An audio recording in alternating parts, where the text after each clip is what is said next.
কেন দোয়া চাই? দোয়া এই জন্যই চাই যে মানুষ মানুষের জন্য, খায়রুন নাস মাইয়ানফাউন নাস, মানুষের মধ্যে সেই উত্তম যে মানুষের উপকার করে, কল্যাণ করে, মানুষকে ভালোবাসে। এরকম একটা সমাজই হয় মানবিক সমাজ। আমরা আমাদের প্রিয় বাংলাদেশ দল, মত, ধর্ম সবাই মিলে একসাথে একটা বৈষম্যহীন, শোষণহীন, দুর্নীতিহীন একটা মানবিক বাংলাদেশ আমরা করতে চাই। আমরা চাই এমন একটি বাংলাদেশ হবে যেই বাংলাদেশে হাটে, বাজারে, মাঠে, ঘাটে, পথে, প্রান্তরে সব জায়গায় চাঁদাবাজি চলবে না। এই বাংলাদেশে অবৈধ দখলদারি চলবে না। এই বাংলাদেশে ভিক্ষুকের কাছ থেকে কেউ ভিক্ষা করতে আসবে। আমরা সেই রকম একটা বাংলাদেশ চাই। আমরা চাই আমাদের বর্তমান প্রজন্ম, সন্তান সন্ততি যারা আছে, তারা যেন তাদের স্বপ্নের একটা বাংলাদেশ আগামীতে দেখতে পায়। সালের 5 আগস্ট, 1 জুলাই থেকে শুরু করে 5 আগস্ট পর্যন্ত 1,500 কম বেশি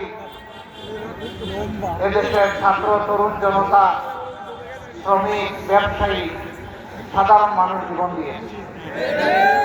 দিয়েছে একটা ভালো বাংলাদেশ দেখার জন্য, একটা নতুন বাংলাদেশ দেখার জন্য, নতুন বোতলে ভরা পুরাতন মদ দেখার জন্যই একেবারেই নতুন বাংলাদেশ। যে বাংলাদেশের অফিস, আদালত, মিল, ফ্যাক্টরি, ইন্ডাস্ট্রি, সেক্টর, কর্পোরেশন সকল জায়গা হবে দুর্নীতি মুক্ত। যে মানুষটা যে কাজে উপযুক্ত তার হাতে তার কাজ তুলে দিতে হবে।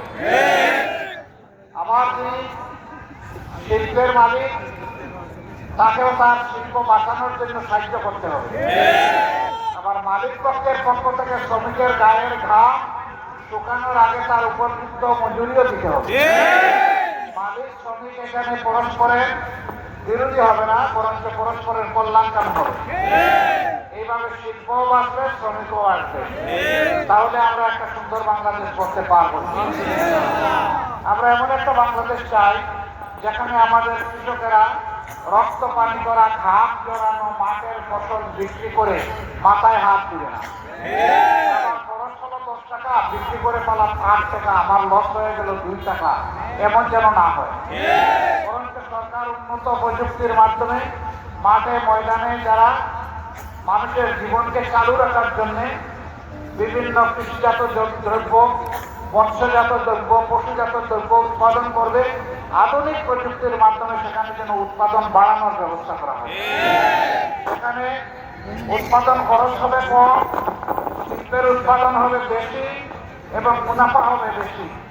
আবার বাজার মূল্য মাথায় হাত দেওয়ার মতো হবে না, মানুষের ক্রয় করে থাকবে। এমন একটা বাংলাদেশ আমরা চাই।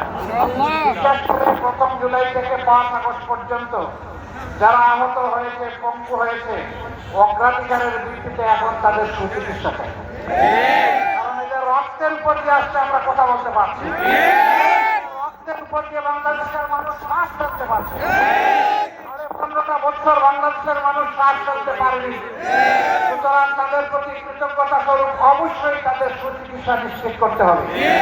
দেশে হোক কিংবা বিদেশে হোক, সুচিকিৎসা নিশ্চিত করতেই হবে। আমরা করতেই থাকবো এবং এই ক্ষেত্রে একটা দল হিসেবে আমাদেরও যা করণীয় তা আমরা করে যাবো। প্রিয় চুয়াডাঙ্গাবাসী, আপনাদের ঐতিহ্য রয়েছে, আপনারা সবসময় সত্যের পক্ষে, ভালোর পক্ষে অবস্থান নেন। আগামী দিনগুলোতে আমাদের দল, আমরা যাদের সাথে চলবো তাদেরকে আপনারা যদি ভালোর পথে দেখেন, তাহলে আমরা আপনাদের একটু আন্তরিক